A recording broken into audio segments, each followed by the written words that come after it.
If you're looking for Bookstagram tips, especially for beginners who are just joining the community and want to make themselves feel like they have a bit of a presence on the site, I have got the best tips for you. Hey, so I'm a huge fan of Bookstagram, and I figured I'd have to advise you on how to best grow on Instagram, especially if you're a beginner, because I've just got so many tips floating around up here. First thing I want to mention really briefly is the idea of themes on your feed. So say some people might have like a lot of white in all of their photos, or other people might have flowers. On my personal Instagram, I tried to go for a certain filter, but it didn't work, because not all of my photos that I wanted to share on that platform would work with that filter. So I think really it comes down to just being yourself. Share what you want. Don't worry about how it will appear in your feed, because realistically, like, half the people who are going to be looking at your photos are going to be looking at them as they're just like scrolling by. They're not going to notice if it fits in with your feed. When it comes to getting likes on Bookstagram, there are 3 things you should look out for. First one is obviously hashtags. Now if you don't know this, then you must be a proper newbie. But personally, I would recommend putting 3 or 4 hashtags in your description box so that it doesn't overwhelm it or overload it with anything. Just put the key ones in there and then stick the rest of them in your first comment. So I recommend about 20 to 30, but don't go too mad, and don't use a load of the bigger, most popular hashtags, because if you use lots of them, then Instagram will start to notice that trend and it might not show your photos in the feed for the hashtag, and that has happened to plenty of people for overuse of hashtags. Just make sure that they apply to your photos. So say, I know that you might love books, but using hashtag love, because it's a popular one, might not work. And if you use that and say hashtag relationships, because the book is about relationships, then Instagram is going to start going, this photo isn't about relationships, it's about a book. So try and keep it on topic with your photo. I know it's really tempting to go off into those really popular hashtags, and it sounds like a great idea in theory, but at the end of the day, you're trying to find the audience who will like your photos.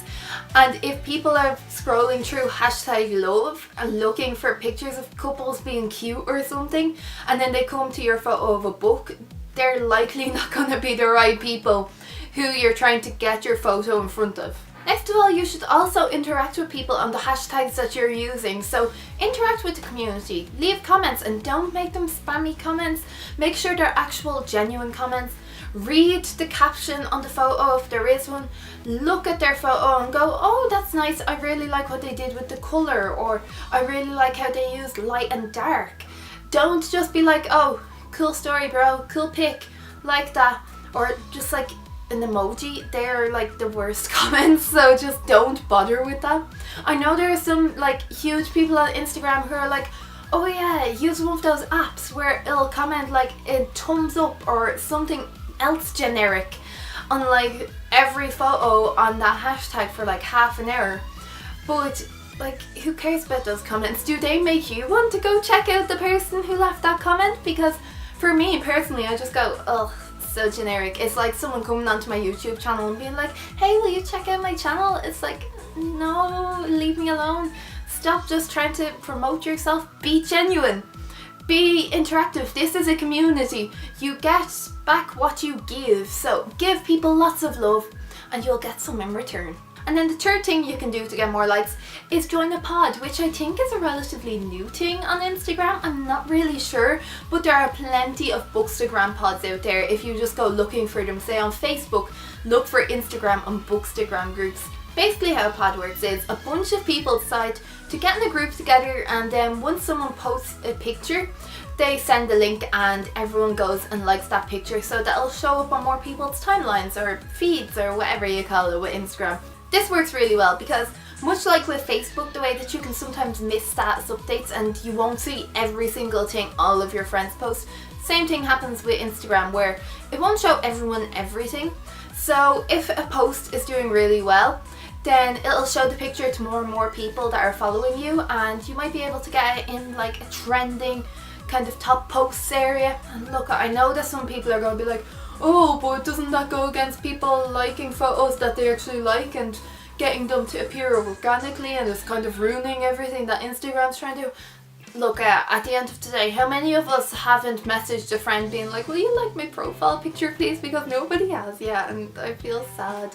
Like, okay, I have done that quite a few times where I message my friends in group chats and I'm like, guys, I have a new profile picture, you know what to do.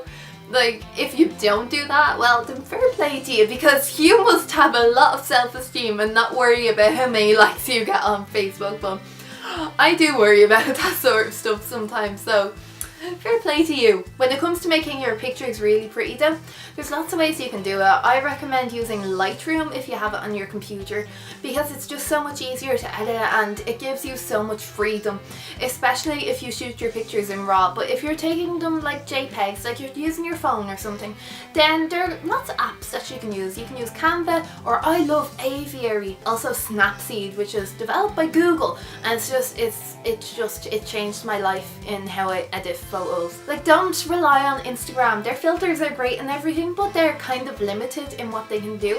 I am going to give this topic its own video, but I just want to mention, realize how privileged you are, that you have so many books and you can afford to have so many books, that you can take photos of them for Instagram and try and gain like followers and build yourself a little community of friends to talk about books with. Like, when I started Bookstagram, I actually realised very quickly how few books I have, and I was like, how are people constantly posting photos of different books? Like, I had like 12 or something. So be aware of that, and be aware of how fortunate you are to be in a position where you can buy books, especially if it's like on a regular basis. I basically just use my Kindle all the time now. I use Kindle Unlimited because who has money for books anymore when you have a rabbit and you have to go to the GP all the time and you've mental health issues? Do you want to know how much my prescription cost yesterday? My mother went to the chemist and it was €93 for my medication. For the month I've been switched to a new thing, and then I had to get Valium and antihistamines and a couple of tablets to wean me off my current medication so that I'll be able to go on to the new one without having any like bad withdrawals. €93 for medication, just so I don't like want to kill myself and stuff.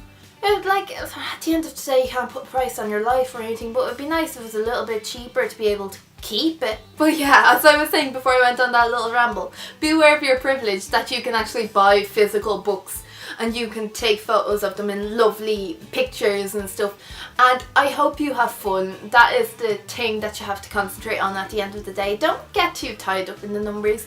Don't worry about how many followers you have. If you go through a period where you're just not gaining any, don't worry about it, because everybody goes through those phases. I was stuck on like 915 subscribers for like a month there on my other channel, and now I'm at 930 after like a week. I'm like delighted.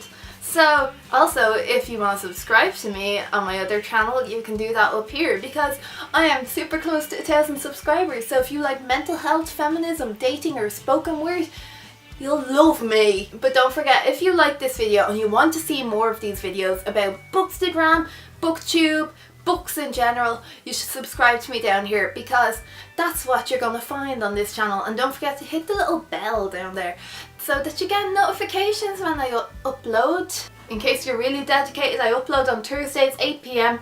Look out for me. Also, I want to hear what you think of Bookstagram. Are you into it? Do you like using it? Do you find it really boring because you're just looking at pictures of books? Are you an active user in the community? Do you upload your own photos? Let me know in the comment section down below. Or if you have any tips on Bookstagram for all the newbies out there, let us know, because it's nice to share the knowledge and help everybody out. But seriously, thank you very much for watching this video. Slán.